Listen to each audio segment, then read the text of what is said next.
Well, thank you, Peter. Good morning. I'm delighted to be here today amongst people who truly believe that technology, business innovation, human inventiveness, as you mentioned, Peter, and global collaboration can address most of the issues that we face today. In essence, that was exactly the purpose of Vision 2050, turning challenges into pathways for sustainable world, and in the process enabling huge opportunities for businesses and society. In fact, as we sit here, we should be encouraged by the progress that has already been made in the fields of agrogenetics, biomedicine, nanomaterials, renewable energy, computational power, and global connectivity. Many of these subjects have been talked about. Clearly, these advances are paving the way for transformational change. I believe that innovations based on these platforms and new ones will dramatically reduce or shift the resource needs for any functionality, and hence will enable our journey to a sustainable society. So let me talk about the Vision 2050 project. The Vision 2050 project was conceived by the World Business Council for Sustainable Development's Executive Committee. And from that seed, it was in 2008, and from that seed, 29 major corporations headed by their senior executives across 14 different industries embarked upon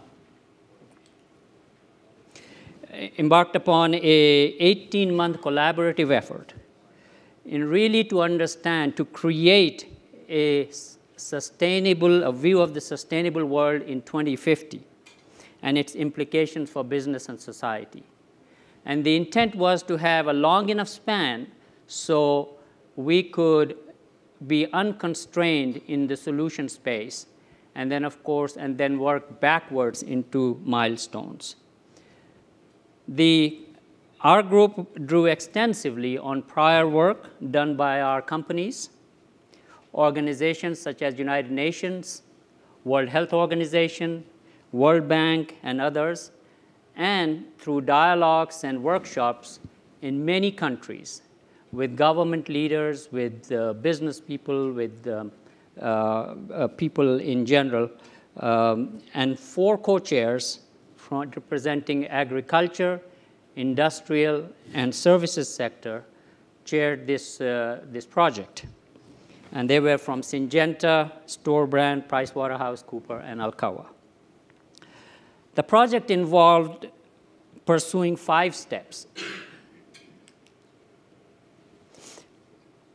First step was to determine the challenges that are embedded in megatrends, and then establish the changes that will be required in the context of a sustainable world, identifying potential solution pathways to close the gaps, establishing business impact, and then proliferating the output to businesses, governments, NGOs to influence their strategies, policies, and outcomes.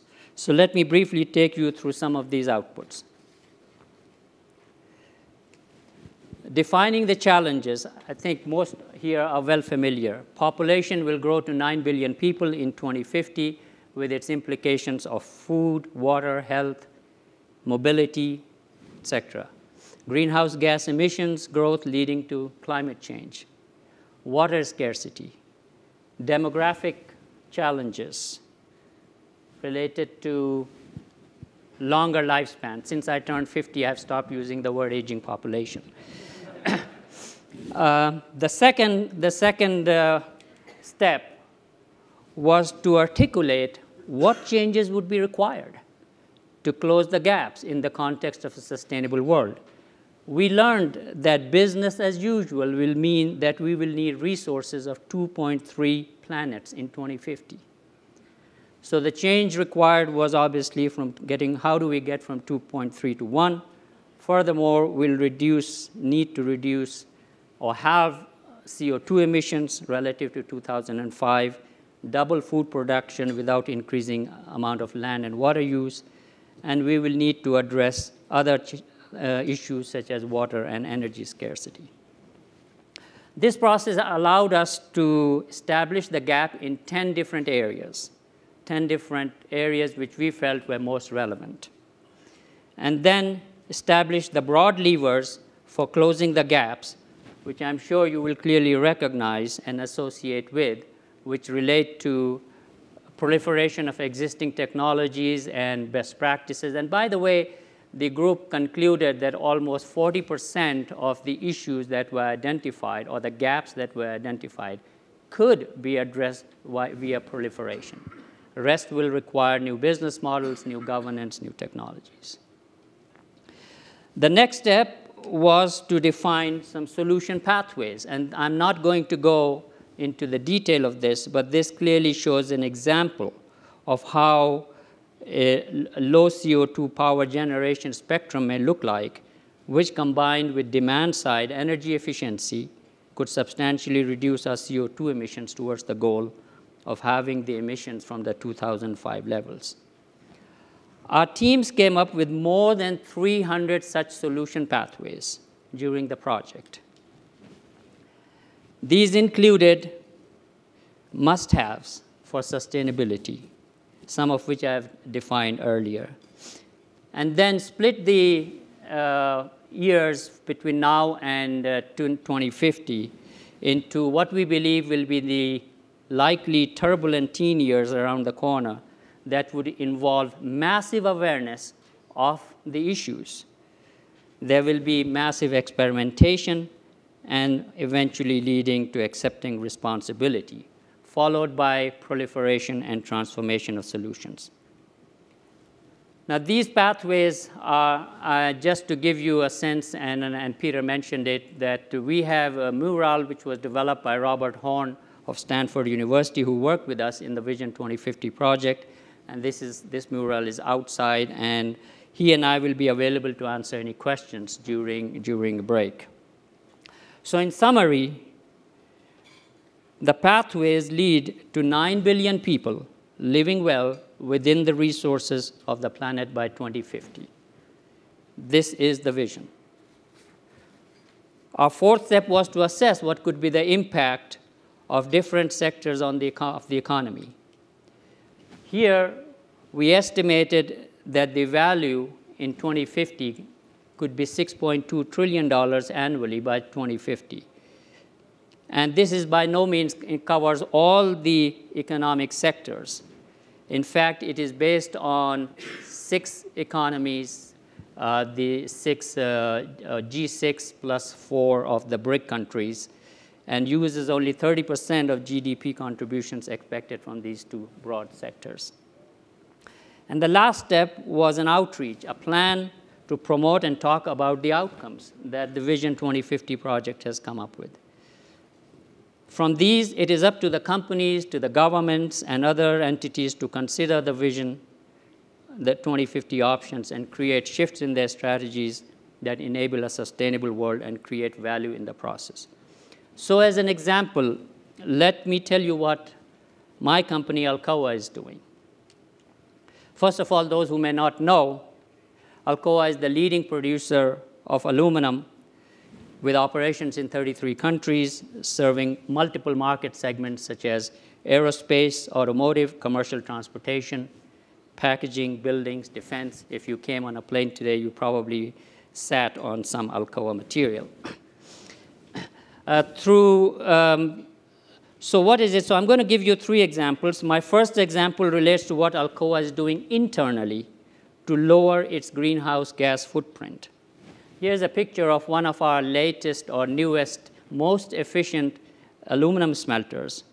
Through developments and implementation of new technologies and business model options, we have reduced our greenhouse gas emissions footprint by 44% compared to 1990 levels.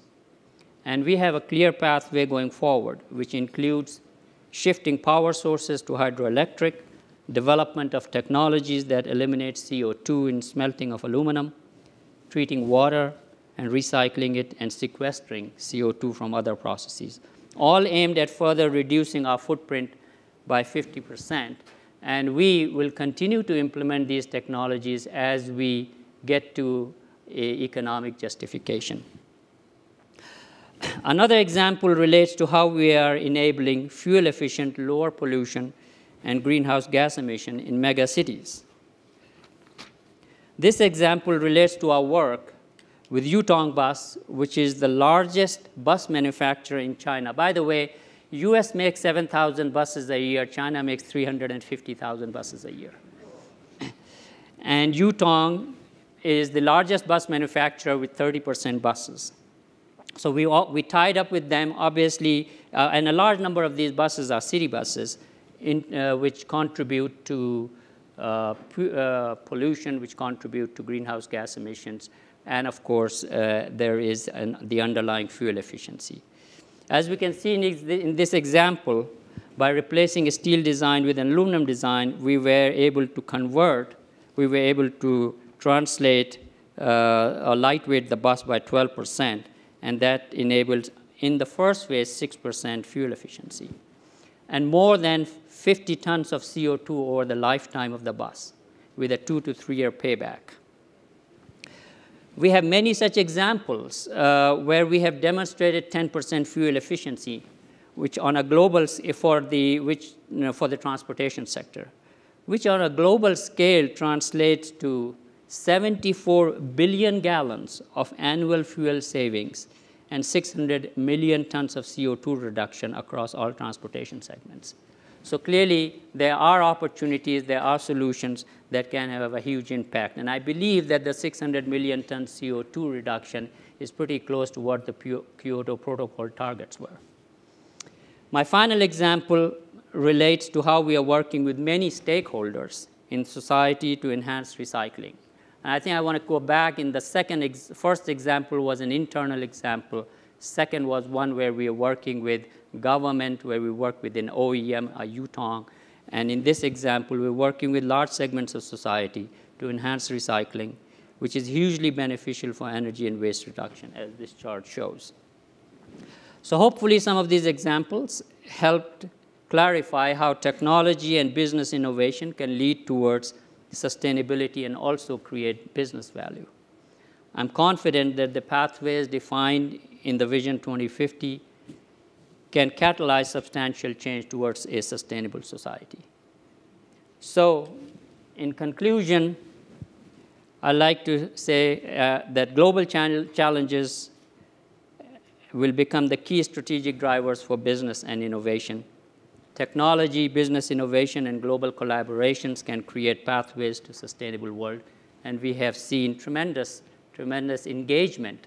I think it's very important to understand that 29 of these major companies spent 18 months clearly recognizing and identifying solutions, which make a lot of sense, but we still need to be validated from many aspects, especially economic aspects. Vision 2050 lays out the pathways for a vast number of new business opportunities valued by at least at $6.2 trillion annually. But one thing is important to understand, that businesses will need to work closely with governments and society worldwide to transform markets, prices, and competition. So finally, I'd like to say that our vision to have 9 billion people living well within the means of one planet is achievable. Thank you.